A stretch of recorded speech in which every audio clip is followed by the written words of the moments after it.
বিরোধী দল হিসেবে আমাদের যেটুকু পাওনা সংসদের ভিতরে আপনারা সচেতন সাংবাদিক সমাজ লক্ষ্য করছেন, আমরা বহুলাংশে সেটা থেকে বঞ্চিত হচ্ছি। আমরা আশা করছি নাগরিক পার্টির বৃত্ত যেমনই থাকুক, চিত্ত এভাবেই ধ্বনি হয়ে থাকবে ইনশাআল্লাহ। এই ধ্বনি চিত্তের সাথে প্রয়োজন পূরণেও আল্লাহ তাদেরকে দেশের স্বার্থে সহযোগিতা করুন, সেটা দোয়া করুন। ইতিহাসের একটি গুরুত্বপূর্ণ সময় আমরা পার করছি জাতি হিসাবে, যে সময়টা 24 পরবর্তী বিপুল আকাঙ্ক্ষা নিয়ে পরিবর্তনের আশায় ফেসিবাদ মুক্ত মানবিক বৈষম্যহীন সমাজ জাতি দেখতে চায়। নির্বাচন অনুষ্ঠিত হয়েছিল 12ই ফেব্রুয়ারি এই বছরে। সে নির্বাচনে আমরা লড়াই করেছি।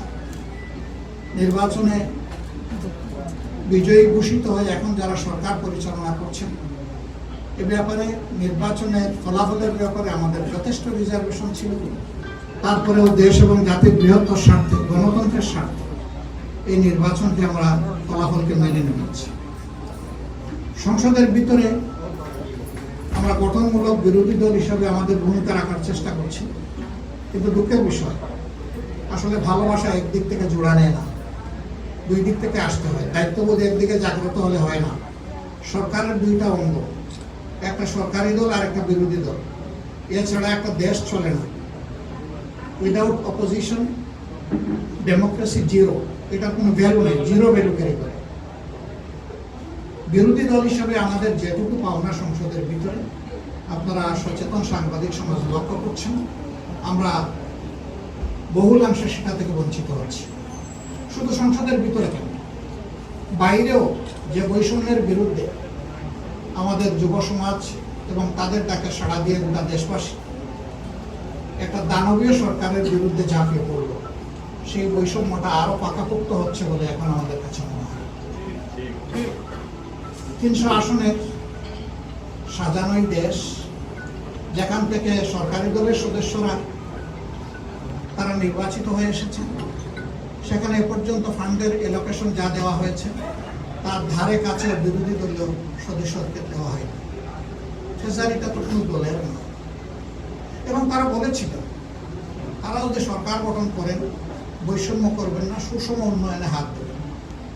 ইতিমধ্যে আপনারা দেখেছেন উত্তরাঞ্চলে গিয়ে তাদের একজন বিশিষ্ট দায়িত্বশীল নেতা বলেছেন ভোট দেবেন জামাতে ইসলামীকে আর উন্নয়ন চাইবেন আমাদের কাছে। এটা কিভাবে? উন্নয়ন তো চেয়ে নেওয়ার বিষয় নয়, উন্নয়ন নাগরিকদের অধিকার। একটা দেশের ভিতরে যখন বৈষম্য সৃষ্টি হয়, অঞ্চলে জায়গায় বিভেদ সৃষ্টি হয়, তখন সামাজিক অসন্তোষ দেখা যায়। একটা দেশ সামনের দিকে কখনো আগাতে পারবে না যদি একটা স্টেবল সোসাইটি, একটা স্থিতিশীল সমাজ যদি গড়ে না। এবং এইটা তৈরি করার মূল দায়িত্ব সরকারের। আরো দুঃখের সাথে বলতে বাধ্য হচ্ছি, সংসদে 50 জন নারী সদস্য নির্বাচিত হয়েছেন সংরক্ষিত আসনে। একই আচরণ করা হচ্ছে তাদের সাথে। সংসদের তুমুল সমালোচনার পরে হালকা পাতলা এখন একটু তাদেরকে বিভিন্ন ক্ষেত্রে এলোকেশন ফান্ড দেওয়া হচ্ছে। এটা কেন হবে? এটা তো সমান হওয়া উচিত। আপনারা তো এমনিতেই বেশি আছেন, তো বেশিরভাগ কাজ তো আপনাদের মাধ্যমেই সম্পন্ন হবে। এরপরে আবার সম্পূর্ণ অসাংবিধানিক ভাবে তারা অনেক সংবিধান করছিলেন কথা বলে, যারা সংরক্ষিত নারী আসনের সদস্য রয়েছেন তাদের সবাইকে বিরোধী দলের আসনগুলোতে অতিরিক্ত দায়িত্ব দিয়ে বসানো হয়েছে। সংবিধানে এই ধরনের কোনো প্রভিশন নাই। অতীতেও বাংলাদেশের সংসদীয় গণতন্ত্রের এরকম প্র্যাকটিস ছিল। আমরা যখন জিজ্ঞেস করেছি তখন এক এক মন্ত্রী এক এক ধরনের উত্তর দেন। এখানেও বুঝলাম, এখানেও কোনো স্পষ্টতা নেই, অস্পষ্ট। একটা দেশ এবং জাতি গড়ে আঘাত।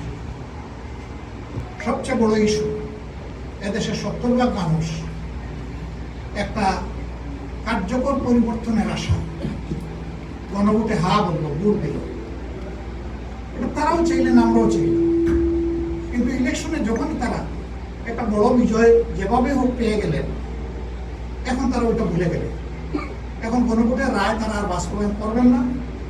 এবং সংস্কার পরিষদ যেটা গঠন আর ডাকার কথা ছিল, এটা মূলত দায়িত্ব প্রধানমন্ত্রী। তিনি আহ্বান করবেন, লিখিত অনুরোধ জানাবেন প্রেসিডেন্টকে সভাতে নিয়ে আহ্বান করলেন, তিনি অনুরোধ জানান, তারা সাপোর্টটাও নিলেন। তারা এখন বলেন যে এটা সংবিধানে নেই, তো সংবিধানে অনেক কিছুই নেই, কিন্তু ডক্ট্রিন অফ নেসেসিটি হিসাবে সব কিছুই পিপলস উইল হিসাবে মেনে নেওয়া হয়েছে, যেটাকে সুপ্রিম ল মনে করা হয়, এবং সেটা দেশবাসী গ্রহণ করেছে, সানন্দ চিত্তে গ্রহণ করেছে। এখন এক অংশ আপনি মানবেন, আরেক অংশ মানবেন না, এটা যখন জনগণের রায়কে তারা উপেক্ষা করল এবং আমাদের কথা যখন সংসদে গ্রহণ হলো না, আলোচনার পর যখন টকট আউট হয়ে গেল, তখন আমরা স্বাভাবিকভাবে জনগণের এই দাবির বিষয়টা আবার জনগণের কাছে নিয়ে ফিরলাম। এখন যে আন্দোলনটা আমরা করছি ধারাবাহিকভাবে অত্যন্ত নিয়মতান্ত্রিক পন্থা, সেই আন্দোলনটা মূলত ওই কারণে তারাই আমাদেরকে রাজপথে টেনে নিচ্ছে। আমরা চেয়েছিলাম এর সমাধান তো সংসদের দিকে, সংসদকে কেন্দ্র করে রিয়েল সংসদীয় রাজনীতিটা হবে, আর এটা হচ্ছে আমরা 11 দল ঐক্যবদ্ধ হয়ে জনগণের এই মৌলিক দাবি সহ অন্যান্য দাবিগুলো আদায়ে আমরা এখন কাজ করে যাচ্ছি। সাংবাদিক সমাজ, দেশের আইনা বন্ধু সমাজ